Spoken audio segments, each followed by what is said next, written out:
하나님의 말씀 신약성경 디도서 3장 2절입니다. 디도서 3장 2절 말씀입니다.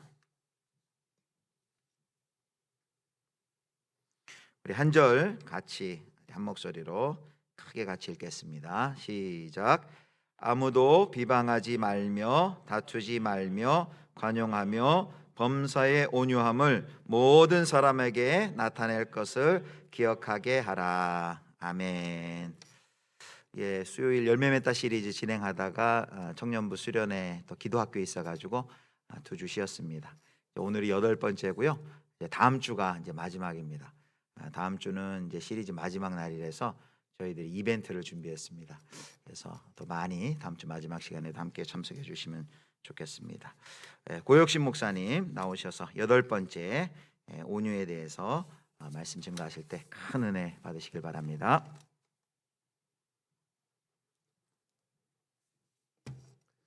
네, 이 수요 예배에 저녁에 이렇게 예배당으로 또 온라인으로 함께 모이신 우리 성도 여러분 환영하고 축복하고 사랑합니다. 우리 서로에게 사랑하고 축복합니다. 인사 나누도록 하겠습니다. 사랑하고 축복합니다. 잘 오셨습니다. 네, 사랑하고 축복합니다. 네, 오늘 주제는 이제 온유의 성령의 열매입니다. 네, 여러분은 거칠고 교만한 사람을 좋아하시나요? 아니면 온유하고 겸손한 사람을 좋아하십니까? 네, 말할 것도 없이 온유한 사람이 좋겠죠. 네. 성격이 불같은 사람에게 가서 한번 물어보십시오. 당신은 온유한 사람이 좋습니까? 아니면 거친 사람이 좋습니까? 다 온유한 사람이 좋다고 할 것입니다. 왜 온유한 것이 좋을까요? 그것은 곧 사랑이기 때문입니다. 네, 온유한 것이 사랑의 모습이에요. 성령의 9가지 열매들이 다 사랑이라는 한 열매 안에 이렇게 포함된다고 했는데 온유한 말로 정말 사랑의 모습을 잘 드러내주는 핵심적인 열매라고 할 수 있습니다. 성경은 사랑에 대해 말하면서 사랑은 오래 참고 사랑은 온유하며라고 말을 합니다. 온유하지 않으면 그것은 진정한 사랑이 아닙니다. 사전적 의미의 온유란 성격과 태도가 온화하고 부드럽다라는 뜻이에요. 그래서 온유한 사람은 마치 봄바람과 봄 햇살 같습니다. 그래서 다른 사람의 마음을 잘 녹여주는 것이죠.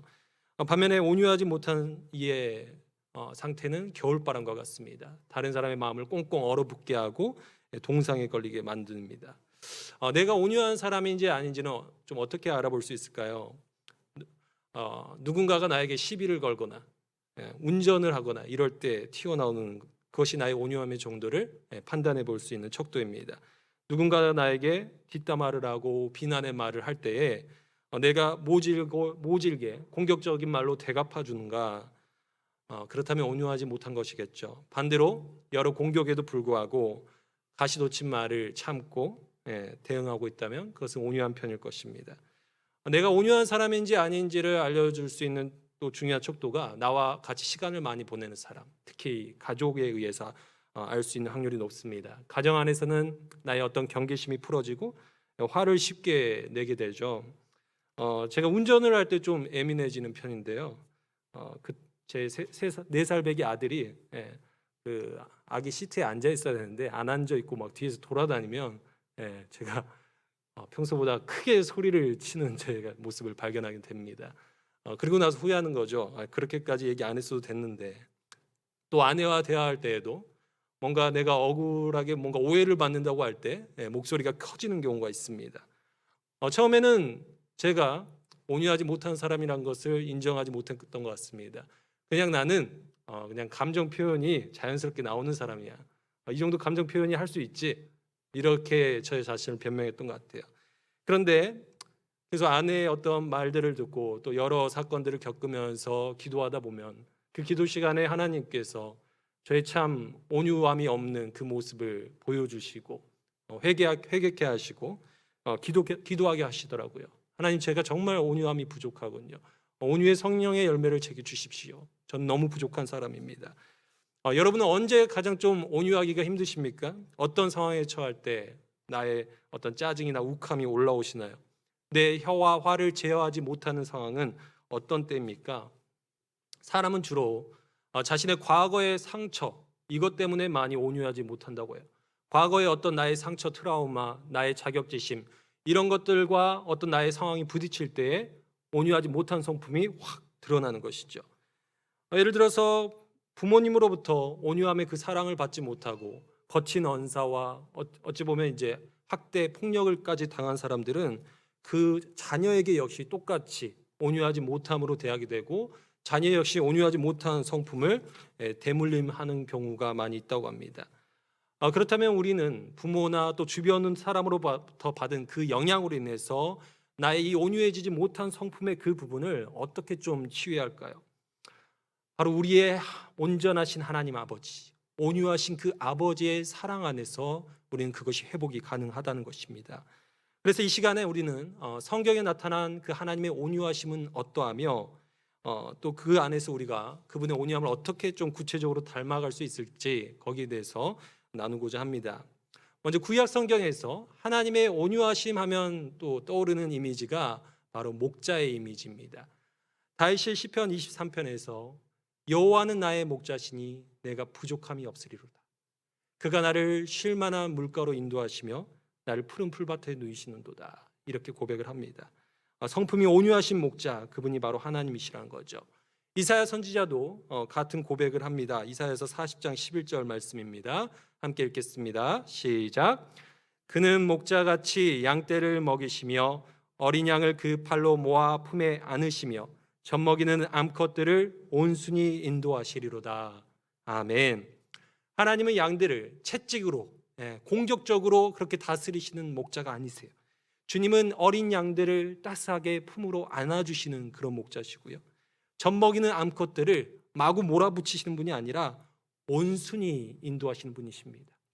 여러분, 참 하나님 말씀 그렇게 안 듣는 그런 눈먼 양과도 같은 우리가 지금 이 예배 자리에 모여서 하나님의 말씀의 이 양식을 지금 뜯고 먹고 있는 그 이유가 어디에 있습니까?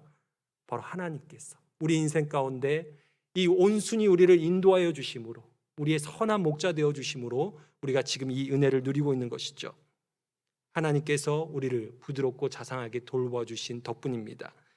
또한 하나님은 어떤 분이시냐? 그분은 참으로 온유한 부모님이세요.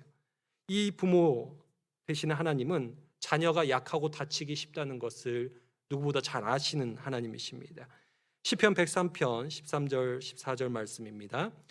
아버지가 자식을 긍휼히 여김같이 여호와께서는 자기를 경외하는 자를 긍휼히 여기시나니 이는 그가 우리의 체질을 아시며 우리가 단지 먼지뿐임을 기억하심이로다.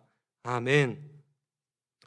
여러분, 혹시 우리 가운데 아버지로부터 이런 온유함의 이미지를 떠올리기 힘든 분도 계실 겁니다.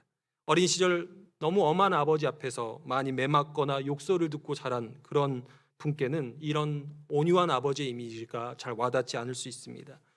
저는 위로 누나가 넷이는데요. 큰 누나가 아버지가 가장 성격이 팔팔하던 때에 가장 엄하게 좀 훈육을 받고 자랐습니다. 그래서 본인의 성격이 다른 형제들보다 뭔가 좀 더 온유하지 못하고 뭔가 좀 더 불같은 성격인 것에 대해서 아버지 때문이라고 그렇게 많이 원망을 합니다. 여러분, 그렇다면 이 사람의 온유한 성품이란 건 그저 가정 환경이나 여러 환경에 의해서 어쩔 수 없는 것일까요? 그런데 하나님께서는 우리를 바꾸실 수 있는 하나님이시죠. 온유하신 하늘 아버지를 만나고 그분의 사랑 안에서 그 사랑을 계속 누르면 분명히 우리도 바뀔 수 있다는 것입니다. 우리에게 영향을 주는 사람의 그 사랑과 그 성품이 온전하지 못하기 때문에, 그래서 오히려 온전하신 아버지, 그 온유하신 아버지의 사랑이 우리에게 더욱 절실히 필요한 것이죠. 우리의 연약한 체질을 누구보다도 잘 알아주시고 누구보다도 끝까지 오래 참아주실 수 있는 아버지, 자신의 모든 것을 희생해서라도 자녀를 위하시는 그 아버지 하나님의 온유한 사랑으로 사람은 변화될 수 있습니다. 그리하여 온유한 성령의 열매가 우리 안에 맺혀지고 자라가면 우리 안에 그 온유하지 못한 나쁜 성품들은 조금씩 죽어가게 되는 것이죠. 구약 성경에는 사람들을 참으로 다정하게 이렇게 대해주시는 하나님에 대한 많은 이야기들이 있습니다.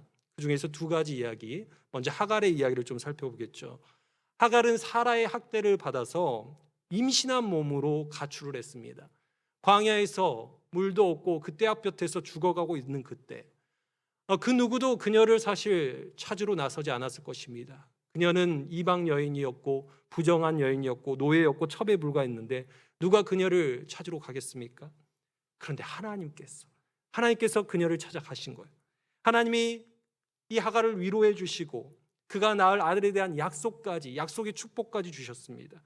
그래서 하갈은 성경에서 처음으로 하나님의 이름을 지은 그런 사람이 됩니다. 창세기 16장 13절 말씀 우리 함께 읽어보면 좋겠습니다. 창세기 16장 13절 말씀입니다. 제가 읽도록 하겠습니다.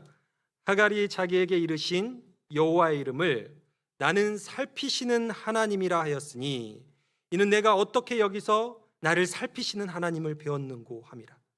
살피시는 하나님 엘로이. 하갈은 그렇게 외쳤던 것입니다. 하나님은 엘로이의 하나님입니다. 나를 살펴주신 하나님이십니다. 나 같은 도망친 여종, 첩에 불과한 자를 하나님은 찾아주셔서 살펴주시는 그 사랑의 하나님이십니다.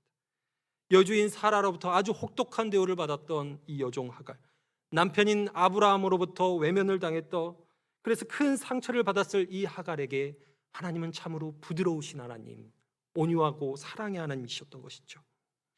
하나님의 온유함을 또 볼 수 있는 이야기가 있으니 바로 로뎀나무 아래에서 내가 죽기를 원합니다라고 하나님을 원망하고 탄식했던 바로 엘리야입니다. 엘리야가 우울함에 빠져 죽기까지 원했을 그때 하나님은 그를 책망하지 아니하시고 온유하게 대하셨어요. 하나님은 이 선지자에게 이렇게 호통치지 않으셨어요. 야, 내가 너에게 선지자의 이 중한 직무를 맡겼는데 여기서 뭐 하고 있느냐? 뭐 죽고 싶다고? 이렇게 나약해 빠져서야 너 아니어도 선지자 할 사람 많으니 됐다 가라, 이렇게 혼내지 않으셨다. 하나님은 그를 어머니처럼 찾아오셔서 그 떡을 따뜻하게 구우셔서 먹이시고, 하나님 그리고 큰 소리로 호통치시는 것이 아니라 세미한 음성, 참 작고 부드러운 음성으로 엘리야를 부르셨습니다. 열왕기상 19장 11절과 13절 말씀입니다.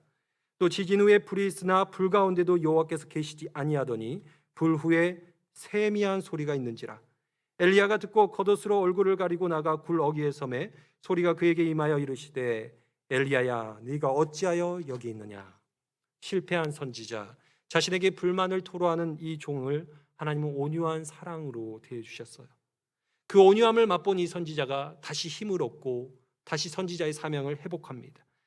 이것이 바로 하나님께서 자신의 종들을, 실패한 자를, 낙담한 자를 바꾸시는 그런 역사의 방식이신 것이죠. 다음으로 우리는 이제 신약 성경에 나타난 하나님의 온유하심을 살펴보고자 합니다. 신약 성경에서 우리는 예수님을 보면 하나님을 알 수 있습니다. 예수 그리스도를 통하여 하나님의 그분의 놀라운 성품이 우리에게 눈에 보여지게 확실하게 증거가 되었기 때문이죠. 예수님의 삶은 힘이나 권력, 어떤 강제력의 행사가 아니라 그분의 온유하심, 자기 희생적인 사랑으로 그분의 힘은 강력하게 드러났습니다. 예수님은 자신을 온유한 분으로 소개하셨어요. 마태복음 11장 28절부터 29절 말씀 함께 읽겠습니다. 시작. 수고하고 무거운 짐진 자들아 다 내게로 오라. 내가 너희를 쉬게 하리라. 나는 마음이 온유하고 겸손하니 나의 멍에를 메고 내게 배우라. 그리하면 너희 마음이 쉼을 얻으리니. 아멘.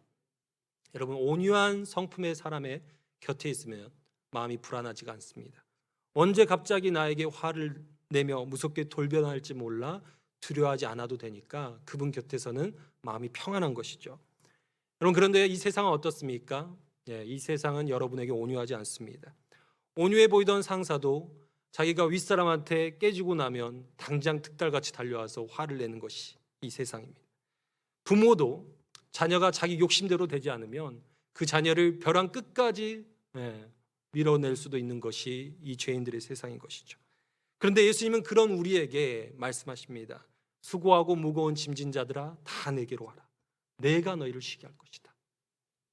우리가 예수님 곁에서 쉴 수 있는 이유, 그것은 예수님의 마음이 온유하시기 때문이에요. 예수님이 온유하신 분이란 것이 성경의 많은 이야기 속에 있는데, 사마리아의 우물가에서 만났던 여인과의 이야기를 통해서 예수님의 온유하심을 우리가 확인할 수가 있습니다. 예수님이 먼 길을 걸어가셨습니다. 너무나 목이 마르고 허기진 상태. 그 상태에서 우물가의 한 여인에게 내가 목이 마르다 물을 좀 달라 하셨어요. 네, 여러분, 목마른 상태 그리고 지친 상태, 훨씬 짜증내기 쉽고 욱하기 쉬운 그런 상태죠. 군대에서 30km 정도 행군해 보신 분은 알 겁니다. 오래 걸어 몸이 피곤하고 목이 마른데 누가 심기를 건든다? 웬만한 사람이면 화를 쉽게 냅니다. 예수님의 상태가 그런 상태였을 겁니다. 굉장히 목이 마른 상태. 그런데 사마리아 여인이 물 좀 다오 하는 예수님의 말씀에 고분고분하게 나오질 않아요. 당장 물을 갖다 드려도 지금 모자랄 판에 당신은 유대인으로서 어찌하여 사마리아 여인이 나에게 물을 달라 하십니까? 그리고는 거기서 끝났으면 좋을 텐데 예수님께 계속 질문과 반문을 하면서 그 무더운 곳에서 긴 이야기가 계속됩니다. 그런데 예수님은 사실은 유대인 남자라면 상종도 하지 않을 그 비천한 여인을 참으로 자상하고 상냥하게 온유하고도 정중하게 대화를 계속해 주셨죠. 그리고 오히려 자신의 목마름을 먼저 채우지 아니하시고 그 여인의 진정한 목마름을 먼저 채워주시는 그런 온유한 사랑을 베풀어 주셨습니다. 예수님의 온유하심, 이것은 부활하신 후 베드로를 만났을 때 또 드러났습니다. 예수님은 자신을 3번이나 부인했던 이 베드로, 충격적인 그 실패를 경험하고 견딜 수 없는 슬픔과 죄책감과 후회의 막심함 속에 사로잡혔을 이 베드로를 찾아가셨죠. 베드로는 이제 자신이 더 이상 이 제자 공동체의 리더 될 자격이 없고 예수님의 가장 그 수석 제자와 같은 그런 지위의 대접을 받는 시절은 끝날 것이다 절망했을 겁니다. 그런데 예수님은 그를 찾아가셔서 회복시켜 주세요. 부활하신 예수님 호숫가에 찾아가서 빵을 구우시고 물고기를 구우십니다. 로뎀나무 아래에서 절망하고 있었던 엘리야를 찾아가셨던 그 하나님과 같으신 분께서 이제는 사람이 되어 이 땅에 직접 오셔서 낙심한 제자, 실패한 제자를 또 책망하지 아니하시고 부드럽게 타일르시는 것이죠. 그들을 따뜻한 식사를 먹이십니다. 사실 저 같았으면 베드로에게 이렇게 먼저 따져 물었을 것 같습니다. 베드로야, 너 나를 절대 부인하지 않는다 그러더니 목숨까지라도 바치겠다 그러더니 어떻게 3번이나 부인했니? 한 번은 그렇다 쳐도 어떻게 그렇게 내가 곁에 있는데 그렇게 나를 부인했니?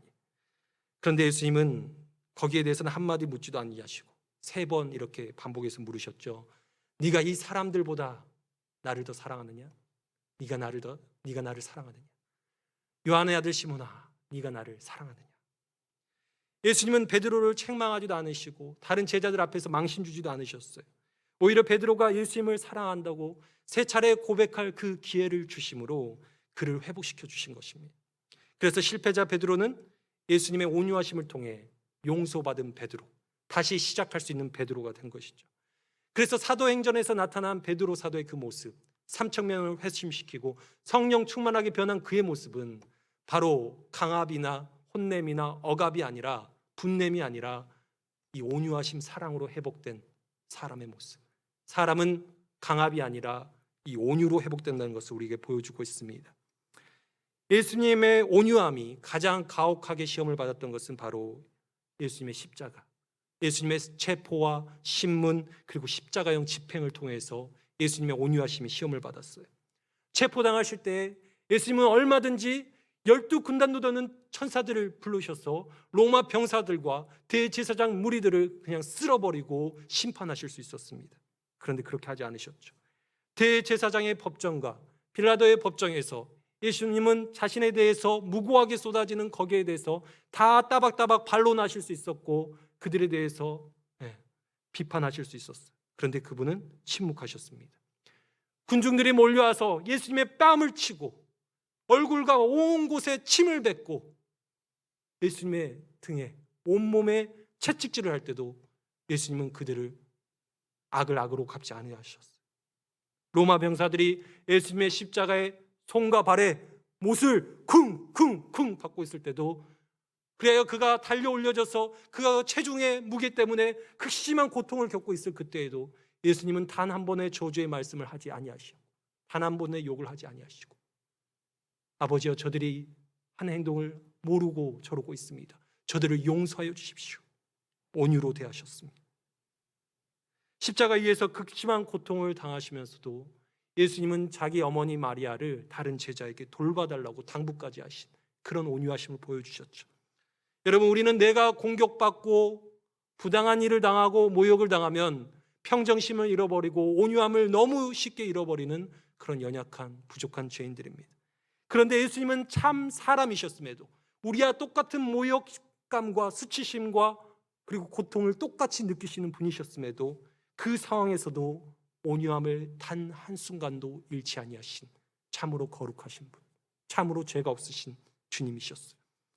그래서 베드로 사도는 이 십자가를 지신 예수님을, 그분의 온유함을 이렇게 자신의 편지에 썼습니다.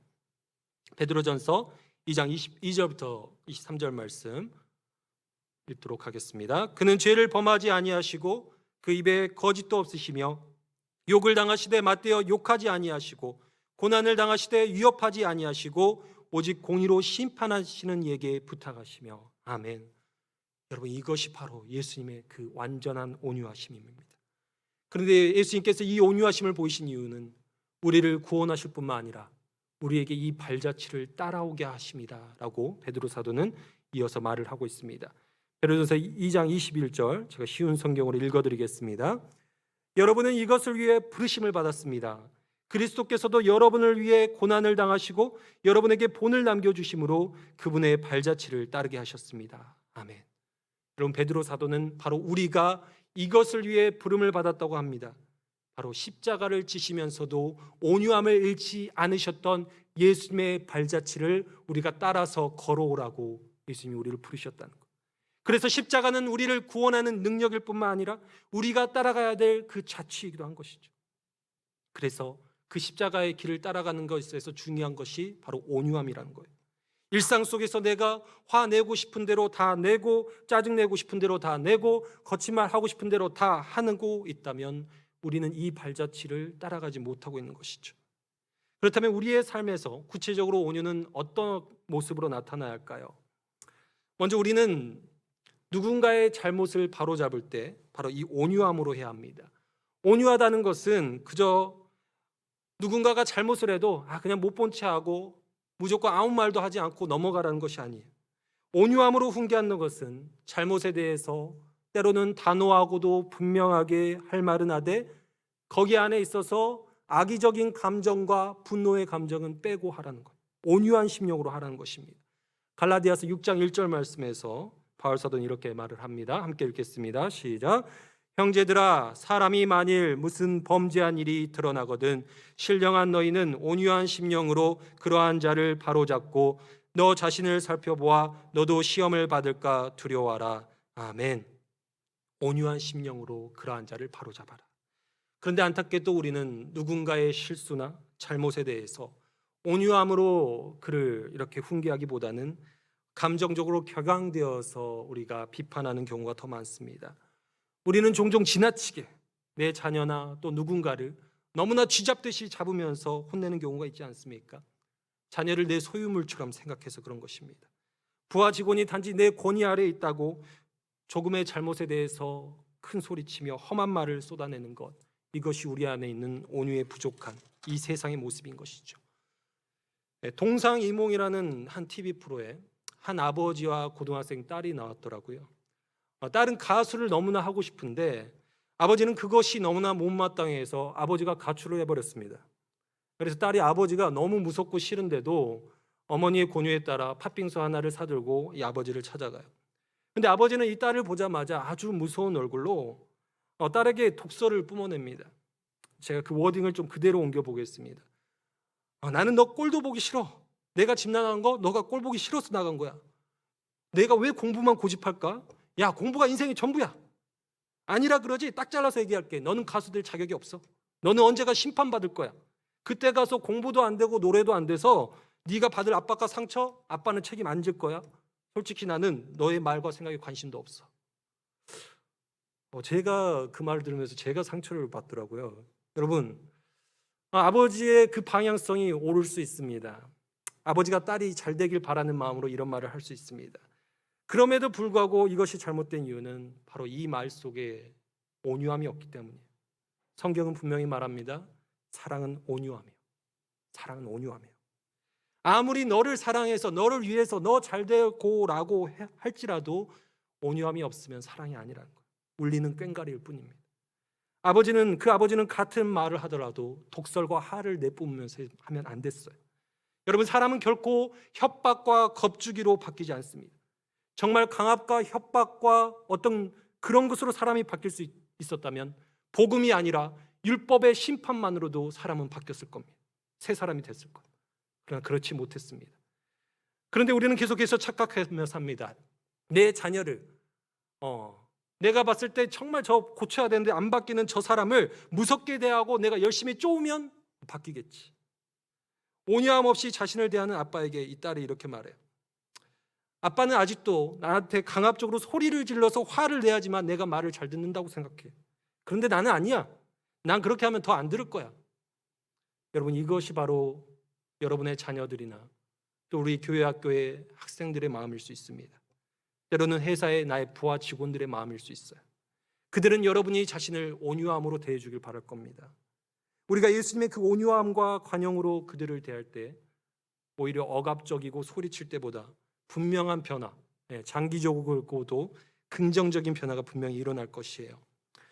바울은 특히 지도자의 역할에 있는 사람들에게 이 온유함이 굉장히 더 필요하다고 말을 합니다. 디모데후서 2장 24절과 25절 말씀입니다. 제가 읽겠습니다. 주의 종은 마땅히 다투지 아니하고 모든 사람에 대하여 온유하며 가르치기를 잘하며 참으며 거역하는 자를 온유함으로 훈계할지니 혹 하나님이 그들에게 회개함을 주사 진리를 알게 하실까 하며. 바울 사도는 교회의 지도자인 디모데에게 2번 온유하라고 반복해서 강조하고 있습니다. 그리고 다투지 말 것을 특별히 부탁하고 있어요. 나의 삶에 다툼이 많다면, 잦다면 온유의 열매가 없는 것입니다. 바울은 심지어 거역하는 자에게도 온유함으로 대하라고 합니다. 이 영향력 있는 위치에 있는 지도자가 온유하지 못해서 자주 다투면 그 공동체의 불화와 분열이 심해집니다. 가정에서 부모가 다투면 자녀 둘이 있다면 한쪽은 엄마 편, 한쪽은 아빠 편, 또는 어떤 한쪽 부모 편을 들게 되겠죠. 가정이 갈라지는 것입니다. 그래서 성경은 특히 이렇게 영향력을 미치는 지도자들에게 더 온유하라고 말하는 것이죠. 바울은 더 나아가 이러한 온유의 미덕은 우리의 모든 인간관계를 지배하는 원리로 되어야 한다고 말을 합니다. 바울은 디도에게도 다른 목회 서신에서도 그가 맡은 성도들을 이렇게 가르치라고 말합니다. 오늘 본문 말씀이죠. 디도서 3장 2절 말씀 우리 함께 읽도록 하겠습니다. 시작. 아무도 비방하지 말며 다투지 말며 관용하며 범사의 온유함을 모든 사람에게 나타낼 것을 기억하게 하라. 아멘. 바울은 온유함을 나타내야 돼 2가지 전제를 담고 있습니다. 범사에 온유해라. 모든 사람에게 온유해라. 모든 일과 모든 사람에 있어서 이 온유함이 있어야 된다. 그런데 우리는 착각하기 쉽습니다. 교회 안에서는 그래, 내가 온유한 직분자, 온유한 목사 돼야지. 근데 가정 안에서는 여기는 내가 쉬는 공간이잖아. 또 직장에 가서는 교회 안에서는 온유한데 직장에 가서는 여기는 그냥 돈 버는 곳이잖아. 저 사람들은 돈 받고 일하는 사람이잖아. 그러니까 내가 쪼아도 돼. 함부로 이야기해도 돼. 화내도 돼. 조직이 돌아가려면 쪼아야지. 물러터지면 안 돼. 이런 세상의 원리로 우리가 대할 수 있다는 것이죠. 그러나 성경은 우리에게 범사, 모든 일에 있어서, 모든 사람, 모든 관계에 있어서 온유할 것을 분명히 말을 하고 있습니다. 우리는 내가 쉽게 화를 내어도 될 사람과 그냥 참아야 될 사람 이렇게 분류하며 살 수 없다는 것이죠. 하나님은 우리가 일부의 사람들만 아니라 모든 사람에게 온유함을 나타내길 간절히 바라고 계십니다. 다음으로 온유함은 비신자에게 전도할 때도 반드시 나타나야 하는 성품이에요. 지하철이나 공공장소를 보면 예수 천국 불신 지옥을 상대방에 대한 배려 없이 외치시는 분들이 있습니다. 그 전도의 열심은 우리가 인정할 수 있겠으나 그 온유함이 빠짐으로 인해 오히려 기독교에 대해 거부감을 갖게 되는 역효과도 있을 수 있다는 것. 베드로 사도는 우리가 다른 신념을 가진 사람들, 다른 종교적 그런 신앙을 가진 사람들과 대화할 때 온유해야 한다고 말을 합니다. 베드로전서 3장 15절 말씀입니다. 함께 읽겠습니다. 시작.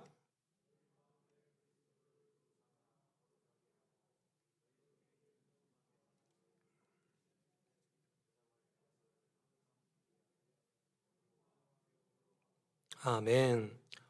우리에 대하여 너희가 무슨 이유로 그렇게 기뻐하며 사느냐? 무엇에 소망을 둘기에? 이 복음의 소망에 대한 이유를 그 비신자들이 묻는다면 준비하되 공격적으로가 아니라 온유와 두려움으로 그렇게 준비해서 말하라고 합니다. 요즘 인터넷의 댓글로 기독교에 대한 비난이 굉장히 쏟아집니다. 그런 댓글도 오면 저도 속에서 화가 날 때가 있더라고요. 근데 어떤 분들은 그 댓글들에다가 지옥에다 떨어져라 이렇게 댓글을 다시는 분들을 보게 됩니다. 여러분, 아무리 화가 날 만한 댓글이라 할지라도 우리는 그 댓글을 쓴 일을 하나님, 저가 예수님의 기도처럼, 그 십자가에서 기도처럼, 예수님, 저들이 하나님이 누구신지 모르고 저러고 있습니다, 불쌍히 여겨주십시오, 그런 화살 기도가 그럴 때 나가야 되지 않을까요?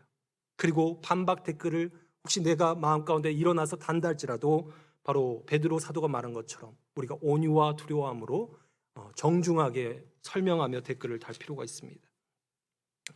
여러분에게 질문 하나 드리겠습니다. 그리스도인의 삶의 방식인 이 온유의 뿌리는 어디로부터 올까요? 온유의 뿌리는 어디에 있을까요? 우리가 성령의 열매에 관해서 지금 시리즈 설교를 하고 있기 때문에 성령의 열매입니다, 이렇게 답하실 수 있습니다. 그것도 맞습니다. 그런데 더 실천적이고 현실적인 관점에서 온유의 뿌리는 겸손에 있습니다. 겸손이란 내가 다른 누구보다 결함이 있을 수 있는 사람이며 다른 사람에 비해서 나도 유혹을 더 받을 수 있는 그런 존재임을 깊이 자각하는 것입니다. 다른 사람이 그들의 결함이나 실패를 드러낼 때 바리새인들처럼 나는 저러지 않은데 그렇게 자기 우월감을 느끼거나 그 사람을 그냥 공격적으로 대하는 그 태도는 겸손이 아니고요. 저도 그런 우를 범할 때가 있습니다. 아니, 저 사람 어떻게 저럴 수가 있나? 저건 아니지. 난 저 정도는 아니지. 이렇게 생각할 수 있죠. 그러나 우리가 기도 가운데 또 말씀의 기준 앞에서 우리를 정직하게 들여다보면 나도 흠이 많은 사람이고 나도 점이 많은 사람임을 인정하게 되는 것이죠. 그런데 우리가 정말 하나님의 그 거룩한 빛 앞에서 우리의 그 죄인됨의 뿌리 깊은 속성을 들여다보면 들여다볼수록 겸손해지게 되는 것이죠. 더 나아가 우리의 죄와 실패로부터 구원하신 하나님, 나의 연약함에도 불구하고 구원하신 그 하나님의 은혜에 대해 감사하게 될 때 우리는 하나님과 사람 앞에 겸손해질 수 있습니다. 그래서 하나님이 그런 부족한 나에게 온유하게 대해주셨다면 나 역시도 다른 사람에게 온유할 수 있도록 기도하고 구해야 하는 것이죠. 나 자신이 은혜로 용서받은 죄인이라면 나도 용서로 온유함으로 다른 사람을 대할 수 있어야 하는 것이죠. 그런데 우리가 이렇게 온유하는 것이 참 쉽지 않습니다. 왜냐하면 이 세상의 문화가 우리를 온유하도록 내버려 두지를 않아요. 이 세상의 문화는 무엇이냐면 공격적인 문화, 힘 있는 자리를 열망하는 문화입니다. 우리가 사는 사회는 힘과 권력을 숭배해요. 근데 이 힘은 폭력의 형태로 나타나고 이것이 여러 문화 속에 곳곳에 있어요. 이 시대에 가장 인기 있는 영화 시리즈 중에 하나가 마블 영화인데요, 히어로 영화입니다. 근데 이 영웅들이 나타나서 모든 문제를 해결하는 방식이 뭐냐면 자신의 힘으로, 폭력으로 해결을 해요. 그래서 이 사회는 정의를 지키는 데 있어서도 폭력이면 괜찮다, 이 사회는 가장 공격적이고 경쟁적인 사람만이 살아남는다는 그런 진화론적인 적자 생존의 세계, 냉혹한 전쟁터다, 그렇게 사람들은 생각을 해요.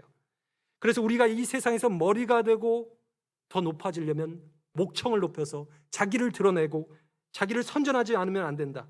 어떻게든 나를 높이고 다른 사람을 깔아 뭉개서라도 너가 조직과 이 세상에서 살아남아야 된다. 이것이 세상의 메시지입니다. 저희 청년부 자매 한 명이 직장생활 2년 차에 상사가 자기를 따로 불러서 이렇게 조언을 해주더래요. 정말 걱정하면서, 야, 너는 왜 저쪽 부서가 요구하는 거 다 들어주고 있어? 야, 너 그렇게 물렁물렁하게 있으면 여기서 못 살아남아. 그리고 같은 입사 동기도 경쟁자야. 너가 밟고 서지 않으면 안 된다고. 그 이야기를 들은 청년은 따로 방에 가서 엉엉 울었다고 합니다. 자신이 교회에서 배운 가치관과 이 세상이 말하는 가치관이 너무나 달라서 혼란스럽기도 하고 어떻게 살아야 되나, 정말 이 말을 따라 살아야 되나 너무 극심히 고민하게 되었다고 해요. 이처럼 세상은 공격적으로 자기 선전으로 살아남아라, 다른 사람을 밟고 살아남아라, 그렇게 우리에게 온유함은 쓸모없는 것이다 가르치는 것이죠. 또 이 세상의 문화는 힘 있는 자리를 열망하는 문화예요. 야, 할 수만 있다면 어떻게든 힘을 가져 높은 자리를 가져 섬김을 받는 자리로 가. 그래서 그것을 너의 이익을 위해서 활용해. 인간이 행사하는 권력의 속성은 다른 사람이 하기 싫어하는 일을 내가 하지 않고 그 사람에게 시킬 수 있는 것, 그것이 권력의 속성에 있습니다. 그래서 우리는 일찍부터 깨닫는 거예요. 남의 강요, 남의 불임을 당하는 위치보다 남에게 어떤 일을 시키는 것이 더 좋구나. 우리는 그것을 나도 모르게 배우게 되는 것이죠. 그래서 남성들은 군대에 가서 그런 권력의 맛을 나쁜 방식으로 배웁니다. 계급이 조금 높다는 이유로 몇 개월 더 빨리 들어왔다는 이유로 해서는 안 될 가혹행위, 성추행까지도 서슴지 않는 모습. 직장에서도 이런 힘 있는 자리를 추구하기 위해서 승진에 목을 메고 온갖 암투와 정치질과 뇌물이 흥행하는 것, 그것이 바로 이 세상의 모습. 상사에게 잘 보여서 그걸 위해서라면 부하 직원은 얼마든지 괴롭혀서 성과를 짜내도 되는 그런 세상. 이러한 힘의 추구가 이 세상을 지옥 같은 세상, 온유함이 없는 사회로 만드는 것이죠. 그런데 우리는 어떤 사람들이냐? 그리스도인들은 바로 이 온유함을 무가치하다고 여기고 적대시하는 세상 한복판 속에서 온유함으로 살라고 부름받은 사람들이에요. 하나님이 성령에 따라 살도록 우리를 부르신 것은 남들 앞에서 너를 과시하며 살아라, 무조건 주목을 받으며 살아라, 인정을 받으며 살아라, 그것이 아니라 남들에게 권력을 행사하는 자리로 너가 어떻게든 올라가라, 그것이 아닙니다. 예수님처럼 그 십자가, 그 섬김의 삶의 발자취를 내가 살았던 것처럼 너도 살아다오. 그 부르심을 우리가 받았던 것이죠. 여러분, 그렇다면 이 공격적이고 이 온유함이 없는 이 세상 속에서 우리는 어떻게 온유의 열매를 키울 수 있을까요? 세 가지를 한번 나누고자 합니다. 온유의 열매를 맺게 할 첫 번째 밑거름, 그것은 기도입니다. 어떤 한 사막의 교부는 이렇게 말했습니다. 기도는 온유의 씨앗이고 분노가 없는 상태이다. 왜 그럴까요? 왜 기도가 우리를 온유로 이끌어줄까요? 우리가 누군가와 다투거나 누군가에게 억울한 일을 당해서 여러분, 사람을 찾아가서 말하면 어떻게 되는지 아십니까? 그 사람에 대한 험한 말들, 뒷담화를 쏟아내기가 쉬워요. 아주 험한 말까지 쏟아나오기 쉽습니다. 그런데 우리가 기도 시간에 잠잠히 그 거룩하신 하나님, 그 흠가점이 없으신 그 하나님, 그분 앞에 나아가면 우리가 과연 사람 앞에 말할 때만큼 그렇게 험한 말을 쏟아낼 수 있을까요? 네, 그럴 수 없습니다.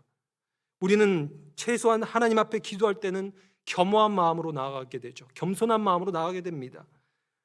그래서 교회사를 보면 무릎을 꿇고 기도하는 것이 교회의 많은 전통으로 있었어요. 무릎을 꿇고 기도해야만 하나님의 기도를 잘 들어주셔서가 아니라 바로 그것이 하나님 앞에 우리의 마땅한 태도이기 때문에 기도의 자리에 나아가면 하나님은 얼마나 위대하고 크시고 거룩하시며 나는 얼마나 작고 더러운 존재인가를 우리가 깨닫기 때문에 그 자세가 우리 몸으로 나오게 된다는 것이에요. 그래서 우리가 기도 시간에 내 자신을 그 거룩하신 하나님 앞에 바짝 엎드린 종으로서 하나님 앞에 기도하면 나의 부족함, 나의 무가치함을 절감하면서 겸손해지게 되는, 그리고 우리의 이웃의 부족함을 받아들일 수 있는 심령으로, 온유한 심령으로 바뀌게 되는 것이죠. 예수님은 우리에게 원수를 위해 기도하라고 하셨는데 그 이유와 목적은 그 원수가 기적같이 바뀌는 것에 있다기보다는 그런 기도를 통하여 우리에게 원수 사랑하는 마음이 생겨나고 우리 마음속에 변화가, 온유함의 변화가 들어오기 때문입니다. 그래서 기도가 첫 번째 온유의 열매를 맺는 밑거름이고요. 이 온유의 열매의 두 번째 밑거름은 양보하는 법을 배우는 것입니다. 우리는 흔히 세상은 말합니다. 양보는 나약한 거야. 양보는 연약한 거야. 사실 많이 배우고 이 사회 지도층이라는 정치인들, 그들을 보면 자신들의 잘못을 인정하는 경우가 드뭅니다. 그래서 사실 양보는 굉장히 어려운 성품이에요. 아주 고귀한 품성이 있어야만 실천할 수 있는 것이 이 양보라는 거예요. 우리 그리스도인은 예수 그리스도 안에서 또 하나님 안에서 우리가 무조건 옳다, 이런 잘못된 가치에서 해방된 사람들입니다. 그래서 다른 사람들과 우리의 의견이 다를 때 우리는 강압적으로 그 의견을 밀어붙일 필요가 없어요. 그 대신 죄인인 우리의 유한하고도 부족한 그 관점에서 겸손하게 우리의 의견을 피력한 다음에 다른 이들이 그것을 설득력 있게 받아들이냐 마냐는 바로 하나님께 맡기는 그런 태도여야 하는 것이죠. 사실 양보는 힘 있는 자리를 무조건 추구하는 이 세상의 문화와 맞서 싸우는 수단입니다. 자기 선정과 무조건 좋은 자리 차지하는 것만이 유일한 대안이라고 생각하는 이 세상 속에서 우리는 다른 이야기, 양보의 이야기를 살아내도록 부름을 받았어요. 우리는 복음의 이야기 속으로 부름을 받았는데, 복음은 무엇이냐면 우리가 다른 사람들을 짓밟고 내 힘으로 높은 자리에 올라가게 된 것이 아니라 하나님의 은혜의 초대를 받아서 예수 그리스도와 함께 하나님 보좌 우편에 함께 앉혀진 자라는 그 부르심을 받은 자들이란 것이죠. 그래서 예수님은 먼저 된 자가 나중되고 나중된 자가 먼저 된다, 그런 역전에 대해서 말씀하셨습니다. 이런 이야기에서 이 세상적인 서열을 지나치게 중시하지 말라는 주님의 경고의 말씀이 있는 것이죠. 하나님은 명예와 권력을 우상 삼아 그것을 무조건 움켜쥐려는 자들은 마지막 날 반드시 낮출 것이라고 경고하셨습니다. 따라서 우리의 삶은, 이 교회의 삶은 바로 이 양보를 통하여 낮아지는 이 세상과는 다른 방식의 삶을 보여주는 것이죠. 적어도 이 교회 안에서라도 서로가 서로에게 군림하려 하지 아니하고 그런 차별된 모습을 보여주는 것. 교회에서 권위 있는 직분, 그런 직분을 맡았다는 것이 나를 드러내고 내가 섬김 받는 자리로 가는 것이 아니라 낮아지고 나를 드러내지 않고 섬기는 자리로 가는 것, 이것이 이 교회가 실천할 양보인 것이죠. 마지막 세 번째로, 이 온유라는 열매를 키우기 위해서 우리는 세상적인 기준으로 봤을 때 보잘것없는 사람들과 더 어울려야 합니다. 세상 사람들은 어떻게든 자기보다 좀 더 상류층에 있는 사람, 좀 더 힘있고 돈 있는 사람과 어떻게든 친분을 맺고 어울리고 싶어요. 그래서 결혼식장에 가도 화환도 어떤 정치인, 어떤 기업인, 이름 있는 사람 화환 오는 것을 자랑스러워하지 않습니까? 그런데 예수님의 잔치는 완전히 달라요. 예수님은요, 정반대에 있는 사람들을 자신의 잔치에 초대하시는 분이십니다. 누가복음 14장 13절 말씀 함께 읽겠습니다. 시작.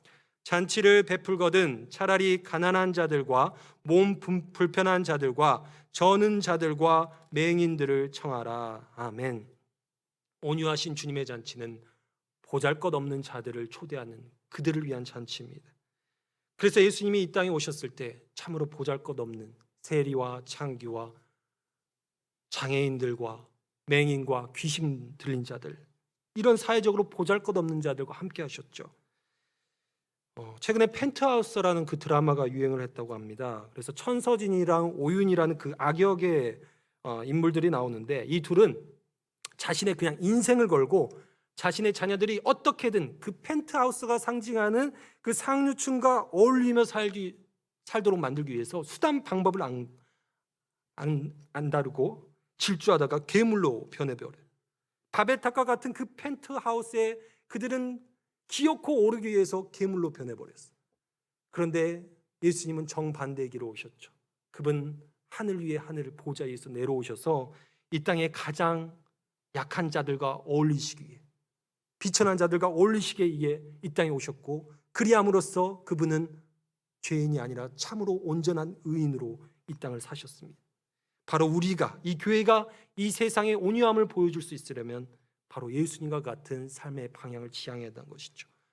교회가 자신의 왕국을 건설하기 위해 산다면 교회는 보잘것없는 사람들, 돈 없는 사람들, 헌금 많이 못할 사람들, 교회가 에너지를 쏟아야 되는 그런 사람들을 외면할 것입니다. 하지만 예수님은 그런 사람들에게 온유한 손길을 베푸신 주님이세요. 그래서 오히려 교회가 예수님처럼 그들에게 손을 내밀 때 오히려 하나님은 그러한 교회의 부흥의 역사, 온유의 열매를 맺게 해주시는 것이죠. 이 코로나 시대에 과연 사람들이 이 교회의 어떠함을 보고 다시 교회로 나올 마음을 품게 될까요? 교회가 너무나 이기적이다, 교회가 자기들만 안다라고 더 프레임이 씌워져 버린 이 시대 가운데 우리가 이 세상 사람들에게 맛보여줘야 될 열매는 바로 이 온유의 열매. 보잘것없는 사람들, 이 장이동에서 가장 낮고 낮은 곳에 있는 사람들, 그 사람들에게 찾아가서 예수님의 섬김을 보여주고 그들을 우리 공동체 안으로 초대해서 그 잔치 가운데 정말 조건 없이 베풀고 먹여주고 사랑해 줌으로써 그들에게 그 온유의 열매의 맛을 보여줄 때 그들이 주님께로 돌아올 것입니다. 이 시대에 우리에게 가장 필요한 열매, 그것은 예수 그리스도의 성품 안에서 나타난 열매, 바로 온유의 열매인 것이죠. 여러분, 그 주님의 온유한 성품의 열매가 우리 안에도 맺혀지기를 원합니다. 이 예수 비전교회가 이 코로나 시대에 다시 한번 이 교회 공동체 안에 정말 주렁주렁 큰 나무의 열매가 맺히고 새들이 날아와 그득그득 하여져서 그 열매를 맛보는 그 하나님 보여주신 환상과도 같은 그 회복이 일어나기 위해서는 우리 한 사람 한 사람의 마음 가운데 온유의 열매가 맺혀져서 우리가 서로를 그 온유로 대하고 우리의 자녀들과 우리의 다음 세대, 우리의 청년들을 그 온유함으로 좀 섬겨주고, 그리고 더 나아가 세상 속에서 장이동 사람들에게, 이웃 사람들에게 그 온유의 열매를 맛보여줄 때 하나님께서 이 교회의 회복의 역사, 부흥의 역사를 주실 것을 믿습니다. 기도하겠습니다. 하나님 아버지, 우리의 온유함이 부족한 우리의 그 죄인됨을 주님 앞에 고백합니다. 하나님, 우리의 힘과 능과 결단으로는 우리가 온유해질 수 없습니다. 주님, 성령으로 우리 가운데 충만하게 임재하여 주셔서 그 십자가의 능력으로 주여 주께서 걸어가신 그 온유함의 발자취를 우리도 따라 걸어가게 하여 주시옵소서.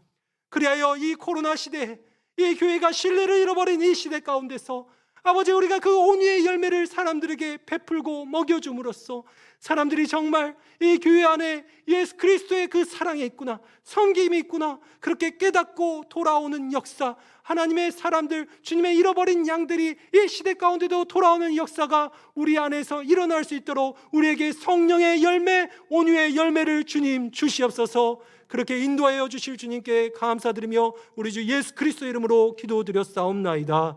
아멘.